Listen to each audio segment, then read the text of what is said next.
எல்லாருக்கும் வணக்கம். Welcome back to story time with Vinitha. Story time with வினிதாவிற்காக அன்புடனும் அக்கறையுடனும் நான் உங்கள் தோழி வினிதா.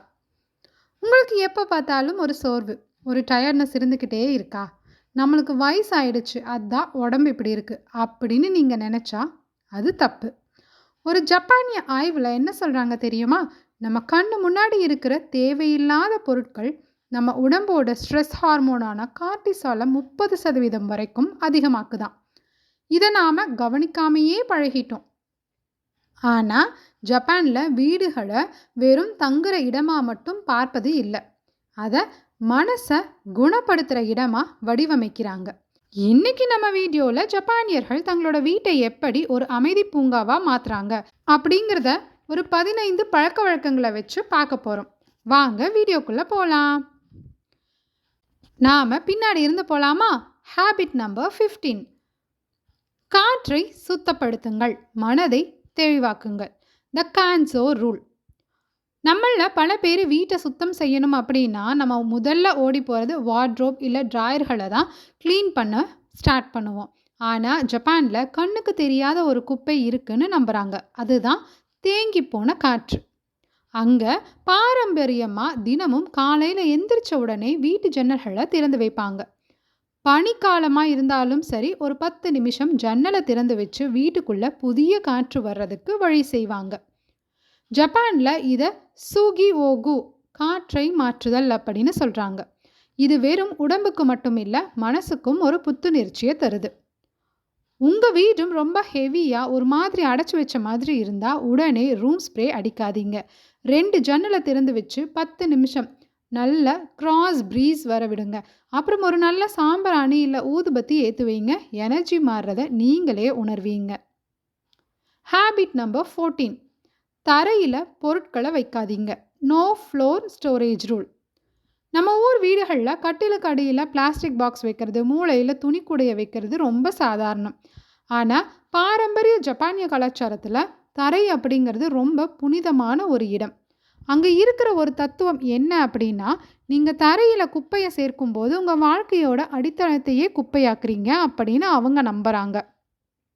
தரையில் பொருட்கள் இல்லாமல் இருந்தால் சின்ன வீடாக இருந்தாலும் பார்க்குறதுக்கு ரொம்ப பெருசாக அமைதியாக தெரியும். முக்கியமாக வயசானவங்களுக்கு இது தடுமாற்றம் இல்லாமல் நடக்க ரொம்ப உதவும். அதனால தான் அங்கே கூடை முதற்கொண்டு எல்லாத்தையுமே ரேக்கில் தூக்கி வைக்கிறாங்க. Habit number 13. சுவர்களின் கத்தலை குறையுங்கள். Visual silence. உங்கள் வீட்டு சுவர்கள் உங்ககிட்ட பேசிக்கிட்டே இருக்குன்னு சொன்னால் நீங்கள் நம்புவீங்களா? ஆமாங்க, சுவத்தில் மாட்டி வச்சிருக்கிற ஒவ்வொரு ஃப்ரேமும் ஃபோட்டோவும் நமக்கு ஏதோ ஒரு ஞாபகத்தை கொடுத்துக்கிட்டே இருக்கும். ஜப்பானிய வீடுகளில் சுவர்களில் ஏகப்பட்ட ஃபோட்டோக்களை மாட்டி வைக்க மாட்டாங்க. ஏதோ 1 இல்லை 2 பொருட்கள் மட்டும்தான் இருக்கும். இதை அவங்க விஷுவல் சைலன்ஸ் அப்படின்னு சொல்கிறாங்க. மாதத்துக்கு ஒரு தடவை உங்கள் சுவத்தில் இருக்கிற தேவையில்லாத ஃபோட்டோக்களை எடுத்துட்டு கண்ணுக்கு குளிர்ச்சியாக இருக்கிற மாதிரி 1-2 மட்டும் வைங்க. கண் ஓய்வெடிக்க அது ரொம்ப முக்கியம். Habit number 12. என்றாவது ஒரு நாள் உதவும் அப்படின்னு எதையும் சேர்க்காதீங்க. நம்ம எல்லார் வீட்லேயுமே ஒரு ட்ராயர் இருக்கும். அதில் தேவையில்லாத ஒயர்கள், எக்ஸ்பைரி ஆன கூப்பன்கள், என்னன்னே தெரியாத கீ செயின்கள்னு போட்டு வச்சுருப்போம். எப்போவாவது உதவும்னு நாம் சேர்த்து வைக்கிற பொருட்கள் நிஜத்தில் நம்ம மனசில் ஒரு பெரிய பாரத்தை தான் உருவாக்குது. ஜப்பானியர்கள் ஜஸ்ட் இன் கேஸ்க்கு பதிலாக ஜஸ்ட் இன் டைமை நம்புகிறாங்க. அதாவது இப்போதைக்கு என்ன தேவையோ அது மட்டும் நம்ம வீட்டில் இருந்தால் போதும். ஒரு பொருளை 1 வருஷமாக நீங்கள் பயன்படுத்தலை அப்படின்னா அதை தயங்காமல் யாருக்காவது கொடுத்துடுங்க, இல்லாட்டி தூக்கி போட்டுடுங்க. ஹேபிட் 11. ஸ்டோரேஜை அவமானமாக நினைக்காதீங்க, அது ஒரு சுய பாதுகாப்பு. நம்ம ஊரில் ஸ்டோரேஜ் இல்லாட்டி பரன் அப்படின்னாலே தேவையில்லாத பழைய பொருட்களை மறைச்சி வைக்கிற இடமாக தான் பார்க்குறோம். ஆனால் ஜப்பானில் வார்ட்ரோப் மற்றும் ஸ்டோரேஜ் பெட்டிகளை ரொம்ப மரியாதையாக நடத்துகிறாங்க. அங்கே துணிகளை பிளாஸ்டிக் கவர்களை அடைச்சி வைக்காமல் நல்ல காட்டன் துணிகளில் இல்லாட்டி அவங்க ஊர் பாஷையில் புரோஷிக்கி அப்படிங்கிற துணிகளில் மடித்து அழகாக அடுக்கி வைப்பாங்க. நாம் ஒரு ஸ்டோரேஜ் பாக்ஸை திறக்கும்போது நமக்கு பயமோ சலிப்போ வரக்கூடாது, ஒரு நிம்மதி வரணும். அதனால் உங்கள் அலமாரிகளை அன்போட நேர்த்தியாக அடுக்கி வைங்க. ஹேபிட் 10. 3 பொருட்கள் விதி. த 3 திங்ஸ் ரூல். இது ரொம்பவுமே இன்ட்ரெஸ்டிங்கான ஒரு பழக்கம். ஒரு குறிப்பிட்ட இடத்துல, ஃபார் எக்ஸாம்பிள் டேபிள் இல்லாட்டி பாத்ரூம் ஷெல்ஃபு இல்லை கிச்சனோட கவுண்டர் டாப், அதிகபட்சம் 3 பொருட்கள் மட்டும்தான் வெளியில் தெரியணும். உதாரணத்துக்கு உங்கள் பெட்ரூம் சைட் டேபிளில் ஒரு புத்தகம், ஒரு விளக்கு, ஒரு வாட்டர் பாட்டில் அவ்வளவுதான் இருக்கணும். இப்படி தேவைகளை குறைக்கும் போது மூளைக்கு குழப்பம் வராது, ஸ்ட்ரெஸ் இல்லாமல் நிம்மதியாக தூக்கமும் வரும். ஹேபிட் 9. கண்ணில் படாதவாறு மூடி வையுங்கள். Hidden storage. எல்லா பொருட்களும் வெளியவே தெரிஞ்சால் நம்ம மூளை அதை தொடர்ந்து கவனிச்சுக்கிட்டே இருக்கும். அதனால தான் ஜப்பானிய வீடுகளில் ஸ்லைடிங் டோர்ஸ் கொண்ட அலமாரிகள் இல்லாட்டி மூடி போட்ட கூடைகள் அதிகமாக இருக்கும். பொருட்களை கண்ணில் படாதவாறு மூடி வைக்கும்போது வீடு பார்க்குறதுக்கு ரொம்ப நீட்டாகவும் அமைதியாகவும் இருக்கும். வேலை முடிஞ்சதும் கதவை சாத்துற மாதிரி உங்கள் பொருட்களையும் மூடி வைக்க பழங்குங்க. இது மனசுக்கு ஒரு ப்ரைவசியை தரும். ஹேபிட் 8. ஒரு வெளியேற்றும் கூடை வையுங்கள். த எக்ஸிட் பேஸ்கெட். நம்ம வீட்டில் குப்பை தொட்டி வச்சுருப்போம். ஆனால் தேவையில்லாத பொருட்களை வீட்டை விட்டே வெளியேற்ற ஒரு தனி கூடை வச்சுருக்க மாட்டோம். ஜப்பானில் இதற்காகவே வீட்டு ஹாலில் ஒரு அழகான கூடை வச்சுருப்பாங்க. வேண்டாத ஆனால் நல்லா இருக்கிற பொருட்கள், ஃபார் எக்ஸாம்பிள் பழைய புக்ஸு, பிடிக்காத கிஃப்ட்டு, போடாத ட்ரெஸ்ஸு, இது எல்லாத்தையுமே அதில் போட்டுடுவாங்க. வாரத்துக்கு ஒரு தடவை அந்த கூடையில் இருக்கிற பொருட்களை யாருக்காவது தானமாவோ இல்லை ரீசைக்கிளுக்கோ அனுப்பிடுவாங்க. அவங்க அங்கே ஷுபாட்ஷு நோஜுன்டி பிரிவுக்கு தயாராகுதல் அப்படின்னு சொல்கிறாங்க. Habit number 7. பொருட்களை மாற்றி மாற்றி பயன்படுத்துங்க. த கசானே பிரின்சிபல். உங்ககிட்ட இருக்கிற எல்லா பொருட்களையும் ஒரே நேரத்தில் ஹாலில் அடுக்கி வைக்காதீங்க. ஜப்பானில் காசானே அப்படின்னு ஒரு தத்துவம் இருக்குது. அதாவது வெயில் காலத்துக்கு ஏற்ற மாதிரி ஒரு டேபிள் கிளாத் மற்றும் பூந்தொட்டி வைப்பாங்க.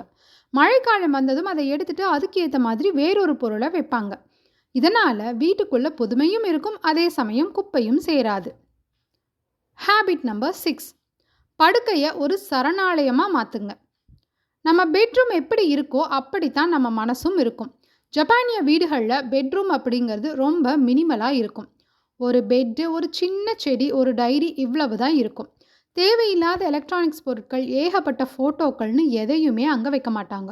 ஏன்னா பெட்ரூம்ங்கிறது எந்த ஒரு சிந்தனையும் இல்லாமல் நம்ம உடம்பும் மனசும் அப்படியே ரிலாக்ஸ் ஆகிற இடமாக இருக்கணும்.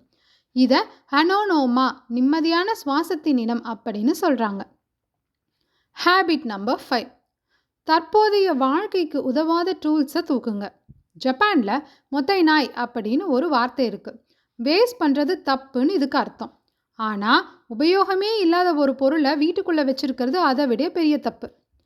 நீங்கள் 10 வருஷத்துக்கு முன்னாடி ஆசையாக வாங்கின கேக் செய்கிற பாத்திரமோ இல்லை கிராஃப்ட் பண்ணுறதுக்கு பொருட்களோ இப்போ உங்களுக்கு யூஸ் ஆகலை அப்படின்னா அதை வச்சுக்கிட்டு ஃபீல் பண்ணாதீங்க. உங்கள் பழைய கால ஞாபகங்களை மனசில் வச்சுக்கிட்டு அந்த பொருட்களை வீட்டை விட்டு ரிலீஸ் பண்ணிடுங்க.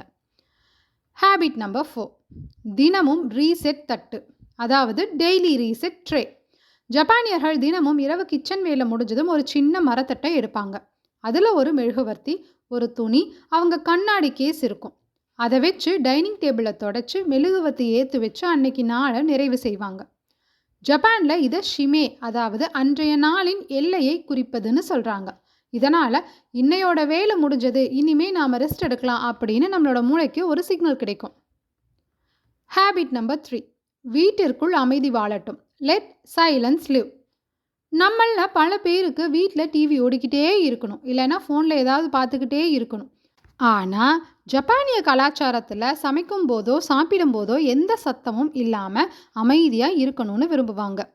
ஜப்பானில் அந்த அமைதியை ஷின் அப்படின்னு சொல்கிறாங்க. தினமும் ஒரு அரை மணி நேரமாவது எந்த ஒரு கேஜெட்டும் இல்லாமல் அமைதியாக இருக்க பழகுங்க. அது உங்கள் நினைவாற்றலை அதிகரிக்கும். Habit number 2. நினைவுகளுக்கான ஒரு சின்ன இடம். நம்ம வீட்டில் நாம் அதிகமாக இறந்தவங்களோட ஃபோட்டோக்கள் வைக்க மாட்டோம். வச்சாலும் என்னைக்காவது ஒரு நாள் எடுத்து சாமி கும்பிடுவோம். ஆனால் ஜப்பானில் வீட்டுக்குள்ளே ஒரு குறிப்பிட்ட மூலையில் அவங்க நினைவுகளுக்காகவே புட்சுதன் அப்படின்னு ஒரு சின்ன டேபிள் வச்சு அதில் அவங்களுக்கு பிடிச்ச பொருட்கள், ஒரு சின்ன விளக்கு வச்சுருப்பாங்க. வாரத்தில் ஒரு நாள் அங்கே நின்று ஒரு 2 minutes அமைதியாக அவங்கள நினச்சி நன்றி சொல்வாங்க. இது நம்மளோட வாழ்க்கையோட வேர்களோட இணைக்க உதவும். ஹேபிட் 1. வெற்றியிடம் ஒரு அழைப்பு. த கான்செப்ட் ஆஃப் மா. கடைசி மற்றும் ரொம்ப முக்கியமான பழக்கம், நம்ம வீட்டில் ஒரு இடம் காலியாக இருந்தால் உடனே அங்கே ஒரு சோஃபாவையோ இல்லை ஒரு ஷோபீஸையோ வைக்க ஓடுவோம்.